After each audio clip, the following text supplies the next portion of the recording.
The night my father stole my savings, the sky over Bloomridge looked too calm for what was about to break. My name is Leah Carmichael, and I grew up believing family was a kind of currency, something you invest in even when the returns never come. But when trust turns into debt, how far will you go to balance the ledger? This is the story of how silence nearly cost me everything, and how truth became my only inheritance. Like, share, comment, and subscribe to our channel. We always appreciate the time you spent here with us. They say our town has a heartbeat. I always heard a metronome. Sunday at 9, the bell in the red brick courthouse thuds the air like a gavel. At 10, the church lot fills with pickup trucks and polished shoes. By noon, foil-tented casseroles line folding tables that smell like pine sol and ham. If you asked Bloomridge what kept us together, most folks would say community and mean it. I believed them until I learned how easily community becomes a receipt that someone else expects you to pay. My name is Leah Carmichael. I'm 29, a data compliance analyst who makes sure promises match paperwork. I like rules because they don't blink. My desk is a rectangle, my software is version controlled, my rent auto drafts on the first. Numbers don't take sides, they add up, or they don't clean merciless honest. I grew up on the south edge of Bloomridge, where cornfields press against ranch houses and summer hangs like hot breath. My father Grant used to run Crew's concrete framing roofs. He retired his tool belt and declared himself a real estate speculator, cheap duplexes, fast paint jobs, handshake deals. He called opportunities with a grin big enough to make doubt feel unsociable. My mother, Mara, kept the ledger of appearances, choir roster, sympathy cards, freezer meals for funerals. She knew who to bring banana bread to and when to wear pearls.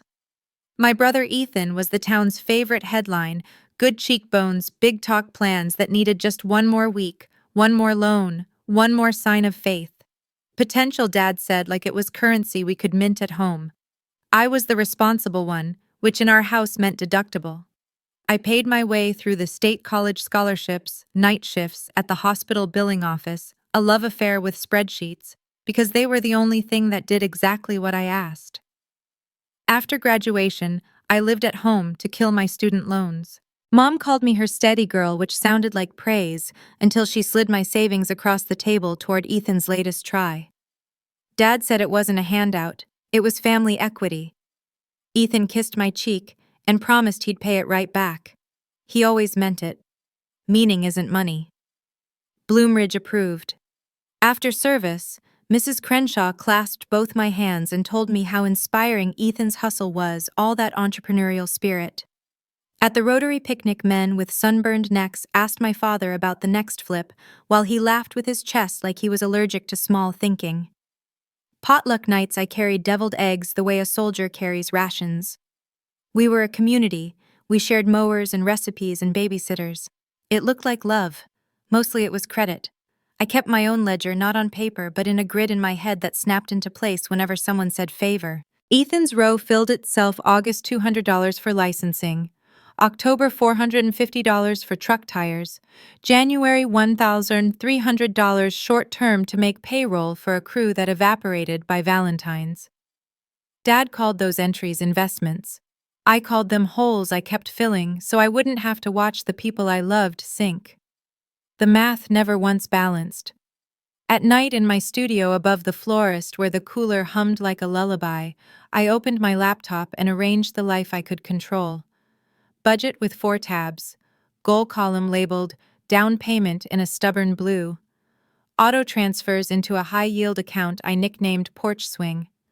I wanted a small house with hardwood floors and a kitchen window over the sink, not because a magazine told me to, but because I wanted a place where the rules were mine, spend on what lasts, never on guilt. I imagined leaving Bloomridge the way you step off a slow merry-go-round, one clean stride onto steady ground. Madison floated through my searches lakes like spilled light bike lanes, steady work in clean tech, a city that didn't know my last name. Each extra shift, each packed lunch moved the number a little. Progress was quiet. I learned how to love quiet. The Carmichael house carried its own music. If the porch light burned late, Dad was pitching. If the back door banged twice, Ethan needed a cosigner. If Mom's mixer whirred at 11, she was easing herself with frosting. The language of those nights never changed. Families get through things. Your brother's a builder at heart. It's not a handout. It's an advance. Some evenings I parked at the curb and watched the glow in the front windows, the silhouette of certainty moving behind sheer curtains, and felt a pull like gravity. Then I'd drive home and add $10 to porch swing out of spite. The siphoning started small, then learned my rhythms. In college, Dad convinced me to keep a joint account for emergencies, a relic I planned to close and never did. He didn't touch my paycheck. He touched the space around it. Moved some funds for Ethan's supplier. He texted once like he'd rotated my tires. Another time, fronted him a little to keep the crew loyal. Mom smoothed the edges with photos of pot roast choir selfies, reminders that Ethan's heart was good and that hearts count. I made lists. I said no more often. I opened a new account I didn't tell them about and named the login something boring. I forwarded my mail to the apartment and changed my lock screen and set Mom's ringtone to something that didn't sound like a fire drill. At work, I earned a certification and a reputation for catching the typos that become lawsuits. At night, I ate lo mein from the carton and studied consent frameworks like hymns. The world made more sense when rules had footnotes. On a bright Saturday in late April, the town performed itself so convincingly it almost took me back. The courthouse bell kids in Little League uniforms, the farmer's market with tomatoes warm from the sun. Mrs. Crenshaw told me Ethan's new venture, luxury smart remodels, would put Bloomridge on the innovation map. She said our like a pledge, and it lodged under my ribs. I bought asparagus I didn't need, walked home under cottonwoods, and tried to believe that belief could make math work. That night, I fell asleep over an article about data retention, and woke at 1:17 a.m. to my phone glowing. A voicemail. Dad never called after 10. He used to say only drunks and desperate men dial late, and he didn't drink. The notification pulsed at the edge of the dark white like a small eye. I let it breathe. Then I pressed play. His voice was perfectly level, the one he saved for bankers and new hires. Leah, it's your dad. We need to talk about a family opportunity. Harmless words, clean as a handshake. Still, I felt them creep under the door like water. In our house, opportunity meant pressure you were supposed to thank them for. Family was the ribbon tied around the ask, so you'd unwrap it smiling. I lay there counting the tiny imperfections in the plaster. The florist's compressor kicked on, making the walls hum like a warning. I pictured the blue cell in my budget, the down payment that had become a kind of prayer, and watched it flicker. In the morning, I did my rituals, because rituals are guardrails. Coffee weighed to the gram, laundry sorted, budget reconciled. The voicemail sat there 1 minute and 6 seconds I hadn't returned. At church, the sermon was on, carrying one another's burdens. People nodded in tempo metronomes with beating hearts. After the final hymn, Dad's text arrived, polite in all caps, call me this afternoon. I walked the long way home, passing the courthouse, the brick bright against the spring sky, and told myself some lives split with a crash and some with a click. You only hear if you've trained your ear on small, honest sounds. Back at my desk, I opened the spreadsheet and stared until the cells stopped swimming. I'm good at reconciliation. I can make columns agree even when people won't. I can build scaffolding and climb it rung by rung. But scaffolding depends on studs you can trust, and one of mine had just rotted out from the inside. The phone lit again. Same message, same voice, still courteous. We need to talk about a family opportunity. I closed my eyes and listened to the metronome in my chest count out time. Then I let the screen go dark. Sunday dinner at the Carmichael house has always smelled like butter and control. Mom set the table the same way every week, linen napkins folded into triangles, silver polished, bright enough to see your reflection and your regret. I hadn't been home in 3 months, but her voice on the phone that morning had been tight with forced cheer. Your father's making his famous roast, she said like it was a peace treaty. I knew better than to think food was just food here. When I pulled into the driveway, Ethan's truck was parked sideways across the curb, its tailgate dented but proud, a symbol of the carelessness he called charm.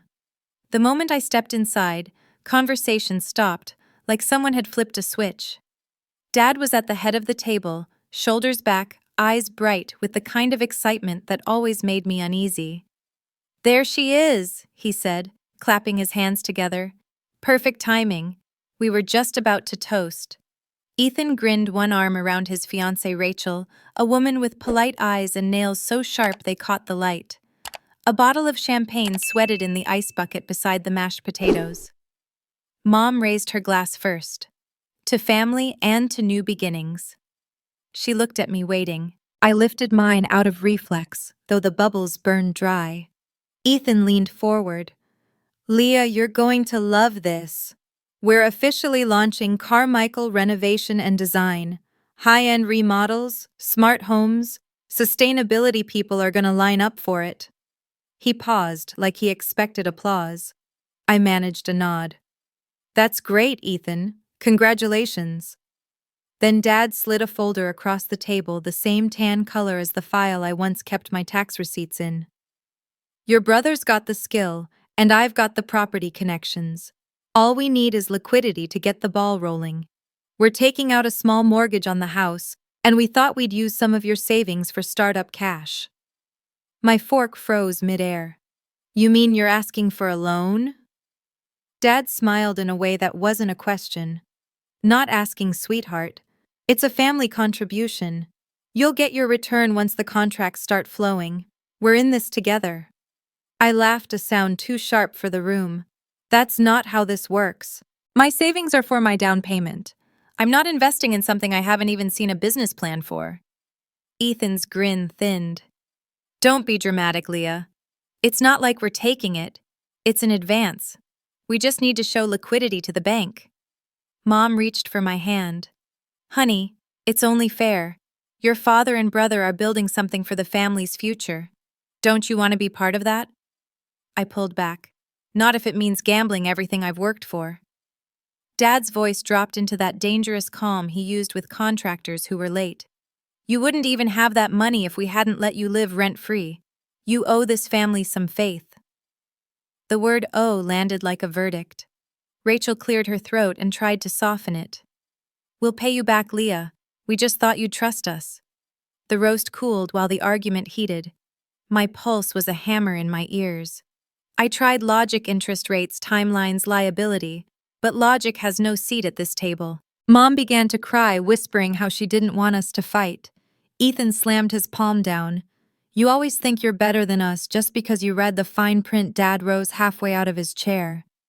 "Enough." His voice filled the kitchen like static. "This is happening. We're family, and family doesn't nickel and dime each other. You'll see your return." His certainty was a wall I couldn't climb. When I left, the porch light threw my shadow long across the driveway. My phone buzzed in my pocket. Ethan again, this time pleading. "Come on, Leah. It's just money. Don't make this bigger than it is." I didn't answer. By the time I reached my apartment, my hands were still trembling. I sat at my desk, opened my banking app out of instinct, and froze. The number glared back at me, smaller by half. My throat closed. I clicked through the transaction history, each entry stamped with the same signature, joint account transfer G. Carmichael. The date was yesterday. He hadn't waited for yes or no.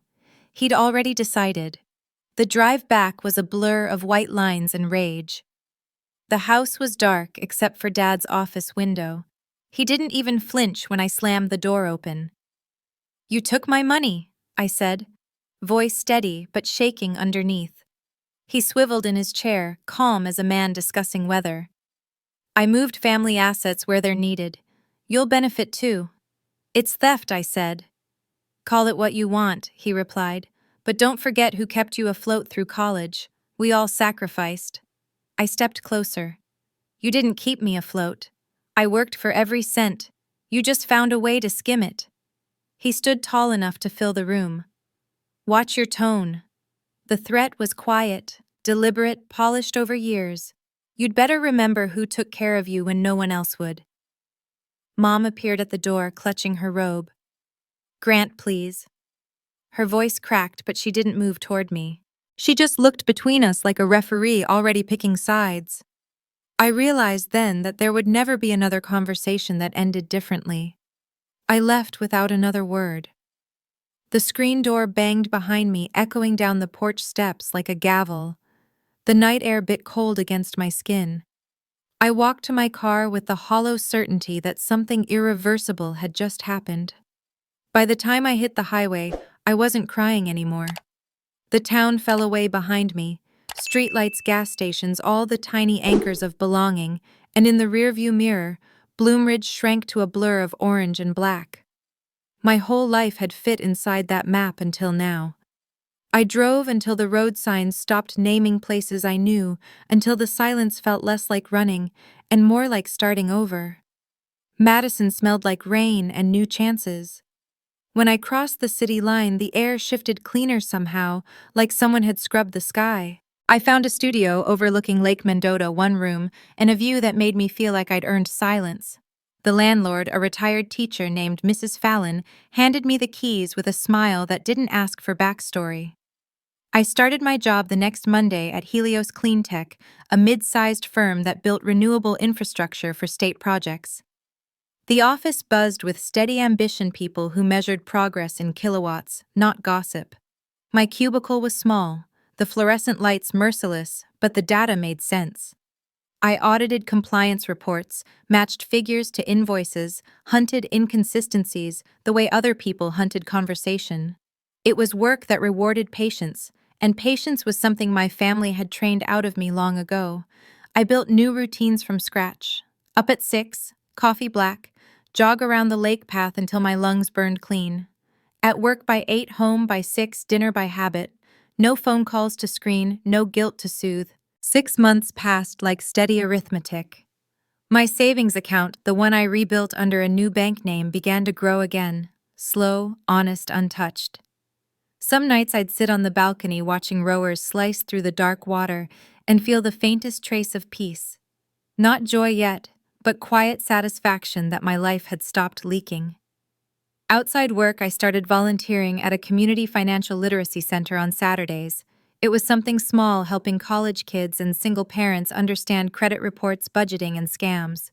They came in nervous, left empowered, and I recognized the look in their eyes, the mix of shame and defiance I'd once seen in my mirror. That work steadied me more than therapy ever could. I met people who wanted better, not more, and that distinction changed how I saw my own ambition. My coworkers became my new kind of family, pragmatic kind, self-contained. We celebrated promotions with potluck lunches, not champagne. Nobody expected anything I didn't offer. It was early October when the past clawed its way back. I came home late one evening, laptop bag still slung over my shoulder, and noticed an unread email in my inbox titled, "Urgent Family Matter." The sender was my mother. My first instinct was to delete it, but the subject line froze me. I clicked. The message was short. "Your brother made a mistake. Please call. It's serious." Beneath it, an attachment PDF icon glowing like a loaded gun. I hesitated, then opened it. A legal summons. My name was listed as a guarantor for a commercial loan under Carmichael Renovation and Design, LLC. My breath caught. I scanned the document line by line, heart pounding. Loan amount $184,000. Payment defaulted. Creditor seeking restitution. At the bottom there, it was my full name typed cleanly, my digital signature printed in neat blue script. I hadn't signed a thing. I checked the date 2 months after I'd left Bloomridge. My hands trembled as I pulled up the loan reference number, tracking it through the bank's verification portal. It was real. I sat perfectly still as if movement might make it more true. Dad's name was nowhere on it, but the IP address listed on the signing record pointed to an old residential line in Bloomridge. Our house. He had access to my old tax files, my social security number, my digital signature template. He'd built the loan like he built everything else on my back, with my silence as the foundation. I stared at the ceiling, replaying every Sunday sermon about loyalty, every "we're in this together," until the words twisted into something foul. I called the bank's fraud department, explained the situation in a tone I barely recognized as my own. The representative asked if I had documentation to prove identity theft. I said I would. When I hung up, the room was too quiet. The hum of my laptop fan sounded like a heartbeat. I dialed Mrs. Fallon downstairs just to hear a human voice. She invited me for tea, but I declined. My body felt made of static. By morning, the panic calcified into resolve. I spent the entire day gathering evidence, credit reports, bank statements, archived emails from Ethan and Dad, even old text messages where they referenced using Leah's credit line. Every file went into a folder I labeled Temp. That afternoon, I reached out to an attorney named Andrea Ruiz, whose contact info I found through the volunteer center. She specialized in financial ethics and small business fraud. Her voice on the phone was calm and certain. "I can help you," she said, "but you'll need to stay detached. Emotion makes bad evidence." Detached. The word fit like armor. We scheduled a meeting for Thursday. I took the next 2 days off work and spent them reconstructing the timeline like a data breach report. I charted every unauthorized access, every coinciding payment transfer. I even found an email Ethan had forwarded to a supplier that included my personal tax documents. In the attachments, proof he'd used them as collateral. When Andrea finally saw the evidence, she whistled low. "They didn't just borrow your money," she said. "They borrowed you." That night, I sat on my balcony again, staring at the lake. The wind off the water was sharp, cutting through my sweater, but I didn't move. I thought about how long I'd spent trying to make my family proud, and how they'd turned that trust into a transaction. Somewhere in the distance, fireworks cracked over campus, students celebrating something I couldn't see. I almost smiled at the irony. Celebration and destruction sounded the same if you didn't know where the light came from. Before bed, I renamed the temp folder something else Carmichael case. It felt clinical official, like declaring war in lowercase letters. Then I wrote a note to myself and taped it above my desk. "You don't owe them silence." I turned off my phone, deleted Mom's email from my inbox, and let the screen go black. For the first time since leaving Bloomridge, I wasn't just surviving, I was preparing. Andrea's office was in an old converted warehouse near the Capitol, all glass and concrete softened by plants she probably kept alive through sheer will. She greeted me with a handshake and an understanding smile, the kind that didn't promise miracles but didn't pity either. I laid my folders out on her table like evidence at a crime scene: bank statements, digital signatures, text screenshots, email chains. She moved through them methodically, her pen tapping like a metronome. "Your father used your digital ID," she said, finally pointing to the e-signature logs. "See this? The metadata shows the signing originated from an IP address registered to his name." My stomach turned. "So it's fraud." She nodded. "Forgery, fraud, and identity misuse. They'll call it family miscommunication until we make them call it what it is." We spent hours cross-referencing every transaction. Andrea's assistant, a quiet guy named Reed, pulled IP reports and timestamps while I answered questions in clipped sentences. When she was done, Andrea leaned back. "You could press criminal charges," she said, studying my face. "But it will get ugly. It'll be public. It'll blow up your family." I stared at the grain of her conference table, remembering the way my father's voice hardened when he said, "You'd better remember who took care of you." My answer came out flat. They already did. That night, I went home and began building my case like I was constructing a data model. Every file had a purpose. Every proof had to interlock. I scanned bank records, transcribed voicemails, sorted screenshots by date and relevance. By midnight, my computer screen glowed with dozens of labeled folders inside one master directory I named the Ledger. It was the first time I'd ever given a file a name that felt alive. The next morning, Andrea sent over a formal fraud complaint template. I filled it out with the same precision I once used to balance budgets, the same patience my father had taught me while measuring plywood, except this time I was building something he couldn't touch. Within a week, we filed. The complaint went to the Department of Financial Regulation, then to the district court. I expected relief. What came instead was retaliation dressed as reconciliation. My phone lit up with missed calls from home, each one a different flavor of manipulation. Mom's voicemails came first, trembling with guilt. "Leah, your father's beside himself. Can't you just let this go? You know he didn't mean harm." Then Ethan, louder and crueler. "You're blowing this out of proportion. You want to ruin your own family over paperwork." Even Rachel chimed in, pleading that I think of Ethan's reputation, how this could follow him for years. I ignored them all until one evening a new message arrived, Dad's voice heavy with the old authority. "You think you're smarter than everyone, Leah, but this won't end the way you think. You're going to regret dragging us through the mud." The next morning, Andrea called. "He's threatening you now, isn't he?" I didn't have to answer. "We'll add a restraining order to the filing. Keep every message, every voicemail." Her calm steadied me. I bought a cheap external drive and backed up everything twice, one for her office, one locked in a safety deposit box under my name only. Each new entry went into the ledger like an entry in a sacred text. Facts, dates, timestamps, evidence of the truth they'd tried to rewrite. Then came the town's response. "Bloomridge isn't big enough for secrets." News of the investigation spread fast. Old neighbors who once praised the Carmichaels for building community now whispered that I was suing my own blood out of greed.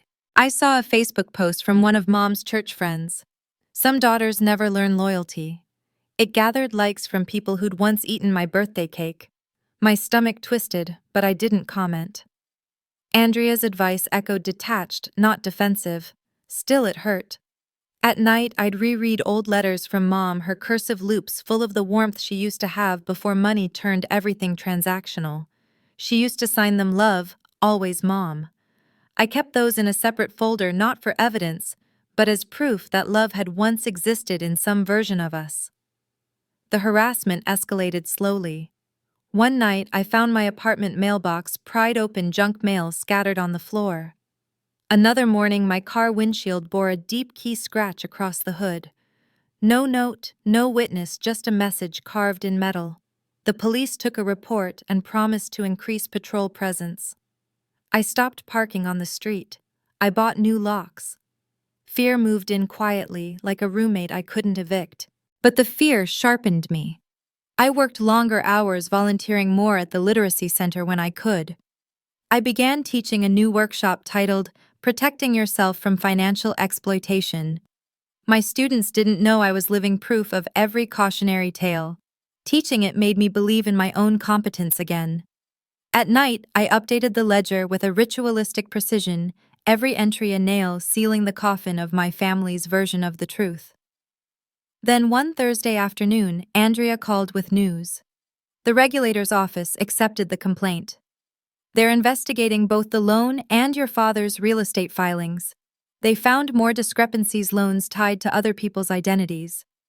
For a moment, I couldn't breathe. "He did this to others." "Looks that way," she said. "Your evidence opened a door." I stared out my window at the lake, sunlight glinting off the water.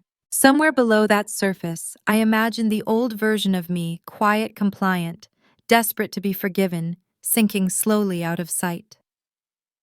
That night, I poured myself a glass of water and sat at my desk, the glow of the monitor washing over me. The ledger folder was open, each subfile neat and labeled bank fraud, loan documents, text evidence, threats. It looked sterile, but I saw the pulse behind it, the years of silence transcribed into proof. I whispered not to anyone but to the room itself. They built their empire on my trust. Saying it out loud felt like cracking glass. I saved the files, closed the laptop, and sat there in the dark, breathing evenly, until my heartbeat steadied again. They thought betrayal would break me. It only made me thorough. When Dad called again, his tone was almost gentle. "Leah, let's not drag this through court. We can settle this as a family." Andrea told me not to meet him, but I knew his kind of calm. It wasn't peace, it was calculation.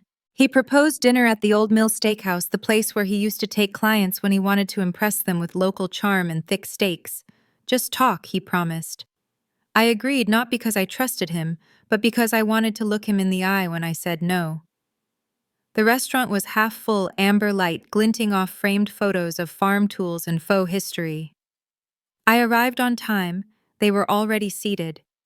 Dad at the head, Mom beside him, Ethan and Rachel across from each other like nervous co-conspirators. The hostess had set a fifth place I didn't need. I could feel eyes on me from the staff. They all knew the Carmichaels. In Bloomridge, our family name was shorthand for respectable. I took my seat anyway.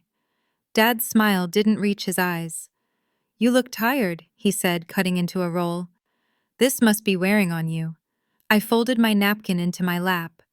"It's not complicated," I said. "You forged my signature, took out a loan, and used my credit. The investigation is doing what it should." His knife paused mid-cut. "You're talking like a stranger. We're family, Leah. We can fix this ourselves." Ethan leaned forward, voice soft with practiced guilt. "Dad already offered a solution. We're drafting an agreement to repay you once the business stabilizes. You'll drop the complaint, we'll start fresh." Mom nodded quickly. "Yes, sweetheart, we'll make payments each month. There's no need for lawyers and strangers digging through our lives." Rachel's eyes flicked between them, uncertain, like she'd already seen the rot beneath the promises. I set my hands flat on the table. "So you want me to withdraw a legal filing in exchange for a promise you'll break the minute I leave?" Ethan bristled. "You don't trust us." "You forged my name," I said. The words fell heavy, final. "You stole from me. Trust isn't the issue. It's math." Dad sighed theatrically. "You always make things harder than they need to be. I raised you better than this, Leah. You think the world cares about fairness. Families survive by compromise. Families survive by honesty," I said. "And you taught me the opposite." His face hardened, a small twitch in his jaw betraying the anger he'd kept leashed for the performance. "You're acting like we're criminals." "If the evidence fits," I said quietly. Mom started crying, her mascara bleeding in thin, gray lines. "Don't do this to us," she whispered.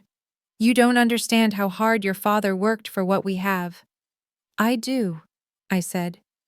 "And I also understand whose name he used to keep it." Dad slammed his palm against the table, the sound cutting through the restaurant like a slap. "Enough. You think you can threaten me? Everything you've ever had came from this family. You owe us respect." I met his eyes. "I don't owe you silence." For a long moment no one spoke. The air felt thick with the smell of overcooked steak and old lies. Then Dad exhaled through his nose, collected himself, and leaned back. "Last chance," he said evenly. "Drop the complaint. Sign the agreement. You'll get your money back in installments. But if you keep pushing this, you're done with us. You'll be disowned, Leah. You'll have no family left." I reached into my bag and pulled out a small USB drive, setting it on the table between the breadbasket and his folded napkin. Its metal casing caught the candlelight like a blade.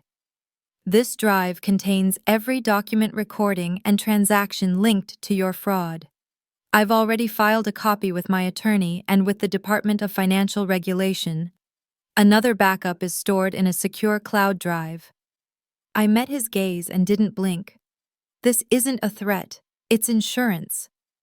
Ethan's face drained of color. "You wouldn't." Rachel whispered his name, almost a warning. Mom's crying turned into small hiccuped breaths. Dad didn't move for a full 5 seconds, then his voice came low and cold. "You think you're clever, but you've made yourself an enemy." I stood. "No," I said, tossing my napkin onto the plate. "I've made myself free." The waiter appeared awkwardly, hovering near the edge of the tension. I caught his eye and said, "Just water for me. And I'll get the check." Dad's hand twitched as if he might grab my arm, but he didn't. I slid a few bills onto the table, enough to cover what I'd ordered, and maybe a little of theirs. Let them choke on my generosity. As I walked out, I heard Ethan's voice behind me, low and furious, and Mom whispering his name, begging him to stop. But I didn't turn around. The cold hit me the moment I stepped outside, sharp and clean after the heat of the restaurant. My breath came out in quick bursts as I crossed the parking lot. When I reached my car, I looked back once. Through the window, they were still sitting there. A tableau of everything I'd outgrown: a family meeting, pretending to be love, a man pretending to be righteous, a mother pretending not to see. The drive home was quiet, except for the steady rhythm of tires on asphalt. My hands stopped shaking halfway back to Madison. By the time I reached the lakefront, I realized I wasn't angry anymore, just empty, in a way that felt almost peaceful. I parked by the water and watched the dark waves fold over themselves, steady and endless. Behind me, the phone buzzed once, a voicemail, probably another attempt to reel me back in. I deleted it without listening. Inside my apartment, the silence was complete. I hung my coat, poured a glass of water, and sat by the window. The reflection staring back at me was calm, almost unfamiliar. I'd spent years thinking my family's love was something I had to earn to balance, like an account that never closed. But now the ledger was clear. For the first time, I owed them nothing. News travels faster than truth in small towns. Within a month, the Carmichael name, once synonymous with respectability, was being whispered through the aisles of the Bloomridge market like a cautionary tale. Ethan's company collapsed when the state investigation confirmed falsified loan applications and unpaid subcontractors. Creditors lined up like wolves. Dad's real estate holdings, once his pride, were flagged for review. One by one, properties slipped into foreclosure. The house on Maple Street, the one with the white shutters Mom repainted every spring, was listed for auction. The same porch where I'd spent my childhood summers now appeared in a foreclosure notice. Mom sent me a message that read only, "You've destroyed us." I read it 3 times before deleting it. For years they had taken from me with clean hands and polite smiles. Now the dirt was visible and it terrified them. Andrea called weekly to update me. "Your evidence held up," she said one morning. "The regulators confirmed everything your father's network defrauded 3 other families. Because you came forward, they froze his assets before he could transfer them." Her voice softened. "You did the right thing." The words should have felt like victory, but instead, they sat heavy in my chest. I thanked her, hung up, and stared at my reflection in the window. Justice doesn't feel like triumph. It feels like exhaustion, measured in court filings and sleepless nights. Winter came early that year. I spent evenings at the Financial Literacy Center teaching classes to retirees who'd been swindled by investment scams and young couples drowning in credit debt. I told them about interest identity theft, predatory loans, but what I really wanted to tell them was how betrayal starts small, how it's disguised as help, as family, as love. Each session filled the part of me that the Carmichaels had hollowed out. Community, I realized, wasn't something you inherit. It's something you build when you stop apologizing for wanting better. My world grew quieter, but wider. The volunteers became friends who didn't flinch at the word lawsuit. My coworkers at Helios surprised me with a card signed in shaky handwriting, "To the bravest analyst we know." They'd seen my name mentioned in a local paper, stripped of detail, but framed as the whistleblower who exposed a multi-million-dollar fraud network. I told them it was over, but Andrea reminded me that over in law means only that the paperwork is done, not the feelings. She was right. One afternoon in February, a letter arrived from the Department of Financial Regulation. I unfolded it slowly, afraid it might still burn. The words blurred before I finished the first line. "Your cooperation led to the prevention of additional fraudulent activities involving 3 small business loans totaling $1.4 million. The letter thanked me formally and enclosed an invitation to speak at a regional fraud prevention conference in Madison. I held it like proof that the years of humiliation had transformed into something useful. Yet the moment felt hollow, like winning a race after realizing no one was cheering because they never wanted you to finish. That night, I sat on my porch, the lake frozen in silver under the streetlight. I thought of Dad pacing his empty house, Mom crying in a kitchen stripped of comfort, Ethan drowning in lawsuits. I didn't feel satisfaction, not exactly. Just a strange, steady calm. For so long I had been afraid that holding them accountable would make me cruel. But cruelty was pretending everything was fine while they took and took until there was nothing left of me. Justice wasn't cruelty, it was balance restored. Still, the silence that followed felt heavier than I expected. I missed something intangible, not them, but the illusion that family could be safe. When I told Andrea about the conference, she smiled. "You should do it. You've earned your authority." I hesitated. "I don't know if I'm ready to talk about it publicly." "You already did," she said gently. "In court." So I wrote the speech. It wasn't about revenge. It was about resilience, the slow, painful kind that grows when every safety net you believed in has burned. I practiced in front of my reflection until the tremor left my voice. The day of the conference, I stood before a crowd of business owners, community bankers, and students. My hands trembled only once when I said, "Betrayal doesn't start with theft. It starts with trust that isn't earned." When the applause came, it wasn't thunderous but warm, human. Afterward, a woman about my mother's age approached me, tears bright in her eyes. "My husband used my name for a loan, too," she whispered. I thought I was the only one. I took her hand and said, "You're not." That night, I walked home beneath a clear sky. The air smelled faintly of snow and promise. For the first time in months, I didn't dream about courtrooms or signatures or family dinners turned hostile. Instead, I dreamed about a house of my own, nothing grand, just a space filled with light, with no locks against the people I chose to let in. When I woke, the sun was rising over the lake, and I realized the worst was over. Not because they'd fallen, but because I no longer measured myself by how high they stood. A full year passed before I realized I'd stopped looking over my shoulder. The investigation had gone quiet, the reporters had moved on, and the Carmichael name had become a faded echo in public records. Helios promoted me to senior compliance officer, a title that sounded heavier than it felt, but the paycheck meant I could finally buy something that was mine. The townhouse wasn't big, 2 bedrooms, pale brick, a small patch of yard, but when I signed the papers, I felt a tremor of disbelief. For years, ownership had been a word other people used to control me. Now it was the shape of my independence.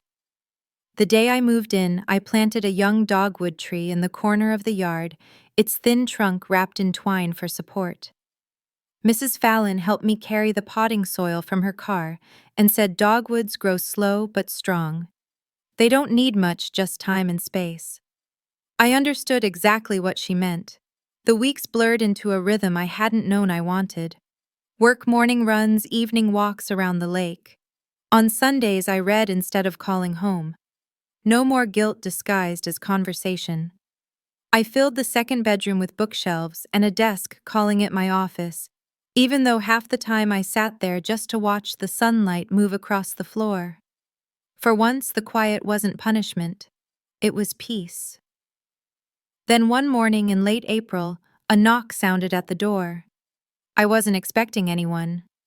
When I opened it, Rachel stood on the porch, a child balanced on her hip. She looked smaller than I remembered, her blonde hair pulled into a messy braid, eyes red from crying. The little girl, 3, maybe 4, hid her face against Rachel's shoulder. "Leah," she said softly, "I hope this isn't a bad time." My first instinct was caution, but I stepped aside. She entered like someone crossing into foreign territory, glancing around at the simplicity of the space, the plants, the desk, the framed photo of Lake Mendota at dawn. She sat carefully on the edge of the couch. "This is Lily," she said, adjusting the child's jacket. "Ethan's daughter." I nodded, waiting. "He's not well," she continued, voice trembling. "The business is gone. The drinking got worse. I left last month. Her voice cracked. "I wanted to tell you were right. About all of it. And I wanted you to meet her. She deserves to know her aunt, even if—" She didn't finish. The word aunt landed heavier than I expected. I knelt to Lily's level and offered her a cup of juice. She peeked up, shy but curious. For a few minutes, Rachel and I talked quietly about her job search, about how Ethan had disappeared somewhere in Kentucky chasing another deal. I didn't feel anger anymore, only a kind of tired compassion. Rachel looked around again, then whispered, "You made a life, Leah. You actually did it." I shrugged, unsure how to answer. She smiled sadly. "I wish I'd listened to you sooner." When she stood to leave, she hesitated at the door. "You're not the villain he says you are. You're the only one who told the truth." After they drove away, I stood on the porch for a long time. The air smelled like rain and lilacs. I thought about how far the damage had reached, how even the innocent like Lily were born into the wreckage of choices they didn't make. That night, I logged into my banking portal and created a new account under a name that wasn't mine, Leah Carmichael Education Fund. I transferred the first deposit $5,000 from my savings through my LLC Lighthouse Financial Advocacy. It was the company I'd started quietly after the conference helping clients recover from financial exploitation. I told no one about the fund. It wasn't forgiveness, it was prevention. The difference mattered. Over the next few months, Lighthouse grew. I took on clients who'd been defrauded by relative small business owners who'd been tricked into bad loans. I knew their stories before they told them. Betrayal has a specific rhythm. The work filled my days with purpose that didn't depend on revenge. Each time someone left my office relieved, I felt the faint pulse of healing mine, not just theirs. By autumn, the dogwood in the yard had grown taller, its leaves turning copper in the wind. One evening, as I watered it, Mrs. Fallon leaned over the fence. "You've done well for yourself, Leah," she said. "You look lighter these days." I smiled. I am. And I was. The scars were still there, but they'd become lines of strength instead of reminders of pain. Sometimes in the quiet between dusk and night, I still thought of my father, whether he'd ever feel the weight of what he'd lost. But then I'd remind myself that my peace didn't depend on his remorse. When winter rolled back in, I hung soft lights along the windows. The house glowed faintly from the street, not for show, but for warmth. On Christmas Eve, I received a small envelope with no return address. Inside was a photograph of Lily holding a snowman cookie, her smile missing a front tooth. On the back, Rachel had written, "She starts preschool next year, thank you." I slipped the photo into a drawer beside my business license and closed it gently. The tree outside swayed in the wind, and for the first time since leaving Bloomridge, I didn't feel like I was running from anything. I was rooted and growing. Morning light poured across my desk, turning the surface of my laptop to gold. The house was quiet except for the hum of the furnace and the faint rustle of the dogwood branches against the window. A year had passed since that dinner at the old mill, though it felt like a lifetime carved into two halves, the girl who begged to be believed and the woman who no longer needed permission. The case had been closed for months, but I hadn't opened the final statement until now. The envelope from Andrea lay on the desk, crisp and official. I slid it open with a letter opener, the same careful precision I used to wield as a kid when balancing the household checkbook with Dad. Inside was the court's final summary. Carmichael versus Carmichael, case closed. No appeals filed. All judgments finalized. The words felt heavier than any verdict. I wasn't just free from them. I was free from the version of myself that still believed family loyalty required silence. I logged into my computer and opened the ledger, the folder that had lived like a pulse on my desktop for nearly 2 years. Inside were hundreds of files, emails, statements, voice recordings, photos. Every entry represented a night I couldn't sleep, a boundary crossed, a truth reclaimed. I scrolled through them one last time, pausing over the early ones, Dad's text about moving funds, Mom's apologetic voice memo, the screenshots of Ethan's fake invoices. The evidence was no longer just proof of what they'd done, it was proof of how far I'd come. My chest tightened with something close to grief, but steadier, like closure, learning how to breathe. I selected the folder and dragged it toward the recycle bin. The computer asked if I was sure. I hesitated, then clicked yes. The sound of deletion was soft, almost anticlimactic. For a moment I sat there watching the empty space where the folder used to be. Then I opened a new document and typed the word inheritance. I didn't know what it would become yet, a book, a statement, a memory, but I wanted to fill it with something clean. The first line came easily. Freedom compounds daily. I stared at it until the words seemed to hum.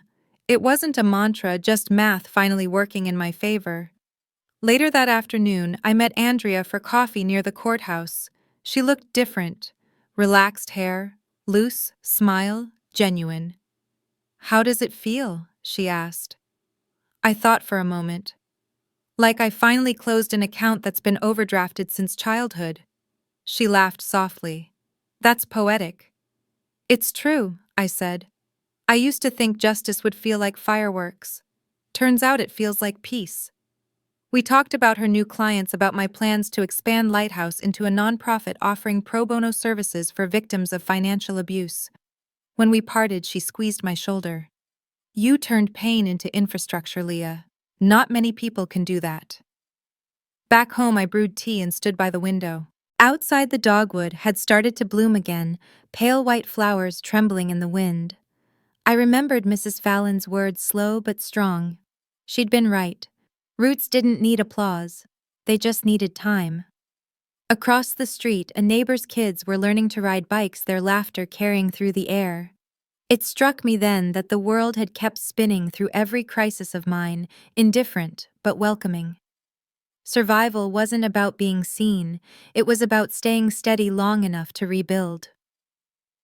That evening, I went through the last of my old paperwork, shredding the redundant copies until the waste bin overflowed.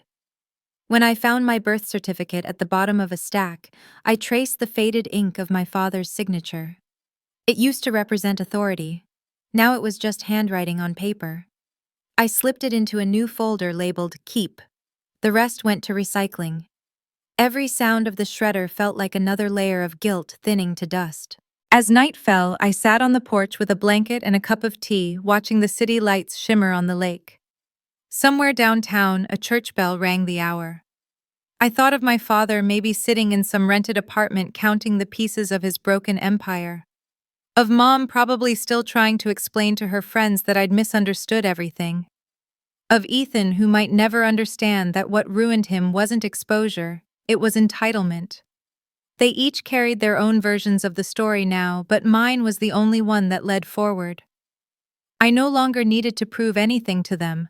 I had already reconciled every balance sheet of our shared life, and the numbers told the truth. When the stars finally broke through the clouds, I opened my laptop again and looked at the new file waiting on the screen. Inheritance. Beneath the first line I typed, I thought revenge would taste like victory.